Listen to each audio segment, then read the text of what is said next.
were actually living in Bangalore for more than 20 plus years.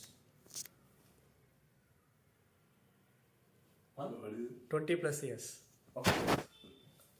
Two people. Yeah. Give a good round of applause to those people. Why? Because I am also one of them.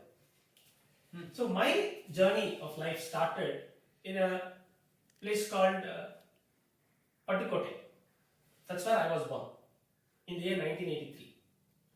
Then my life was like a BBC news channel. BBC being Bombay. That's where I went immediately after my birth. For 2 years, I was there in Bombay. But I didn't know that was Bombay. Because I didn't have much recollection of what Bombay was. By the time I was able to accustom to the environment, suddenly there was a change. I went to another B, Bengaluru. That is where I started my school journey. I studied in a school where I started my LKG journey. LKG went like a breeze.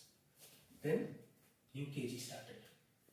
Before I got accustomed to the situation again, another change. I went to Chennai. Cool Chennai.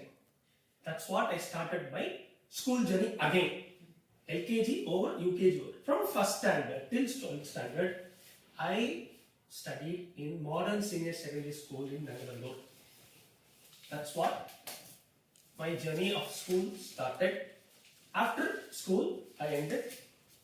Then I had a big challenge. As our theme says, challenge the fear. The fear of mathematics was lurking within me. It was there everywhere. I was afraid of doing integration, differentiation, calculus. Everything was like Greek and Latin to me.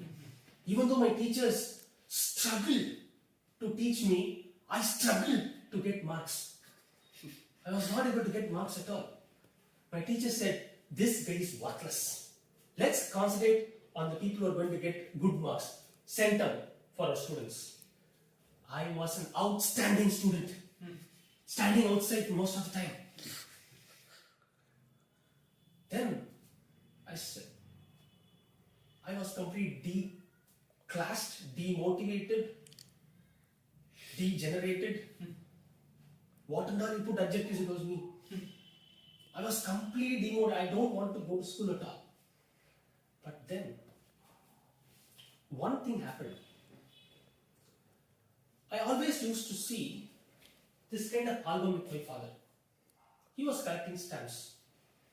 Even though I was not getting marks, I was getting beaten up by my father each and every day. But still, I go and then look at this album repeatedly each and every time.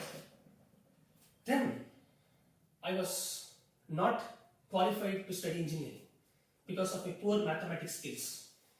12th also, I just passed 45 marks in mathematics. All my relatives said, this guy is worthless. He is not getting marks. You know, Chennai was, if you are born, you are an engineer. Or else what? Then somehow I got into BSc Computer Science. Then my whole situation changed because I started to challenge the fear. I started to conquer my fears. I started to conquer mathematics. After that, my professors started to see me differently. They started to teach me. They started to imbibe mathematics one by one, each and every time. I started to get more confidence in mathematics. Why?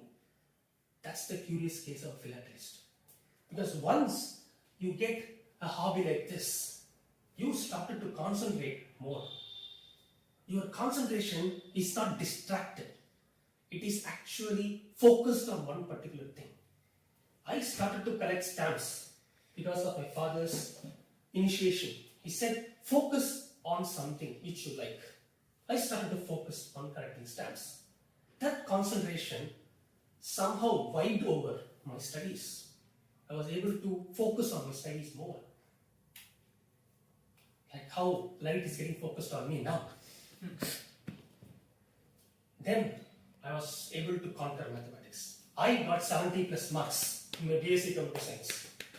And with that kind of energy, then I said, okay, what's the next step? BSc is over. Now let's go to MCA. Then I got all my competitive exams I wrote. Then I got placed in St. Joseph's College of Engineering as an MCA student, as the first batch of single window system student. I was the first batch in that particular college. And same confidence wiped over. I never failed in one single exam in my entire 6 years of college. Not even once I failed in maths. I failed repeatedly from 6 to 10 standard in maths. But I never failed again. So because of one failure. That's the curious case of philatelist. Then I started to collect stamps. Okay, is it over just by collecting stamps? Is it over? What to do? You have to keep it somewhere safe. I started to look around for people who collect stamps like me. Then I started to exchange with people. Then I started to get more networking, more friends. Like Toastmasters, stamp collection also is a networking prospect, because you can go to different stamp collectors and ask for those stamps which you don't have. For me, I selected two themes. One is marine life. See all these fishes? Are you able to see? Yes. That is my theme. Why I chose marine life is because I always like water. So in water, all these animals are so beautiful inside the ocean. They look so beautiful, so calm, and they are wonderful. That somehow attracted me. So I started to collect that stamps. So again, I focused on one particular thing. So when I have something which they have, I will exchange the stamps. And so my collection grew from just one country to 10, 10 to 15, 15 to 100, 100, 1,000, 1,000 to 5,000, 10,000. Now I have more than 10,000 stamps in my home. I am still collecting. Starting 2000, still going strong. Now, what it has given me, the curious case of philatelist is that if you can focus on something in life, if you are in a hobby, for example, there are people who like running in this particular room. They have one focus on that hobby. They go, they meet friends, they run, they keep themselves fit. In the same way, I keep my mental fitness up and running because I always focus on one thing. I don't distract my mind over silly things. That's how it helped me to be a man like me. So same way, it has given me so many friends in Toastmasters. That's why I'm standing here giving my speech as a curious case of philatelist. Over to the Toastmasters.